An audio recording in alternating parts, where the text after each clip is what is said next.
আমি বহু কষ্ট চলি। আমি কি নাম আব্দুল কাদের শেখ। আমি বহু কষ্ট চলি। এই ভাদ্র মাসে আমি 4000 টাকা তোমার ঠাড়ি যাই বইতে। আমি আমার গাছটা আলামিন ওই সুবর্জির ছিল ওইতে ওরা ধরার পরে প্রতিবাদ করার জন্য আমার গাছটা পরশুদিনকে রাত্রে কাটলে দেয়। কয়টা গাছ? আমার এই জায়গায় 7 কাঠা বুড়ি গাছ। কি গাছ? সিম গাছ। একবারও বিক্রি করা হয়েছে সিম? জি না, এটা এক মুঠ সিমের দাম 4000 টাকা ভাড়া দিলে। এখন কোনো জায়গা সিম গাছ টাছ নাই, পানিতে শব্দ তলায় গেছে। আমি এই জায়গায় বহু টাকা খরচ করছি, নাহলে 30-40 হাজার টাকা খরচ করেছি ওষুধ দিয়ে। সবাই জানে, গ্রীষ্ম সবাই জানে। আমার গাছ আমার এভাবে কাটছে। আমার একটা নখ কেটে নিলে আজকে নিলে আমি এতটা কষ্ট করতাম না। আমি কে কাটছে? আলামিন শেখ, আব্দুর রহমান কাকার ছেলে। ওদের সাথে কোনো বিরোধ আছে? জি না। তাহলে ওই সুবচুরের ওই একটাই ধরেছি উদ্দেশ্য। তাই কার সুপারি চুরি করছিল? আব্দুর রূপ শেখের, আমার মাইজি কাকার। ও আচ্ছা, ঠিক আছে। আপনারা এই যে পাশে যারা আছেন মুরব্বীরা, এ বিষয়ে আপনারা কিছু জানেন কি?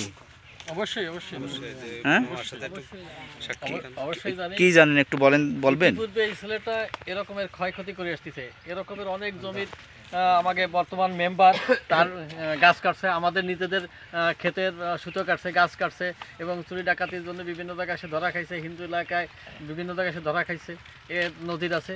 এর কোনো বিচার ব্যবস্থা তার পরিবার থেকে করে না এবং যদি কেউ প্রতিবাদ করে তার গাছ কেটে ফেলায়। এই তার ধর্ম হয়েছে। এখন আপনারা কি এখন কোনো প্রতিকার চান? অবশ্যই প্রতিকার চাই। জন্য আপনাকে সাহায্য চাচ্ছি, প্রশাসনের সাহায্য চাচ্ছি। এই জন্য আমরা এগিয়ে আসছি। গ্রামবাসীর পক্ষে এর সুষ্ঠু বিচার চাই। আপনার পিছনে সম্ভবত আরেকজন কৃষক আছেন, আপনি কিছু বলবেন বিষয়টা আসলে কি?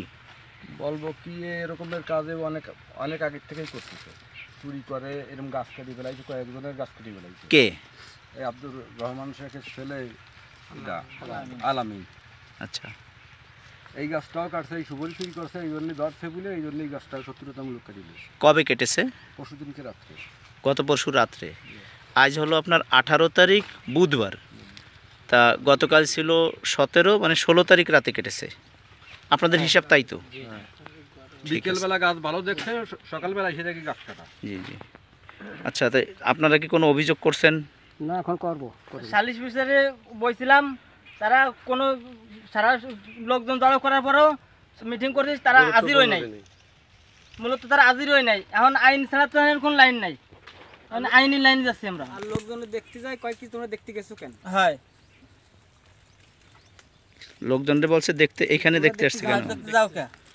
কারণ আমরা গুনার মধ্যে পড়ি না।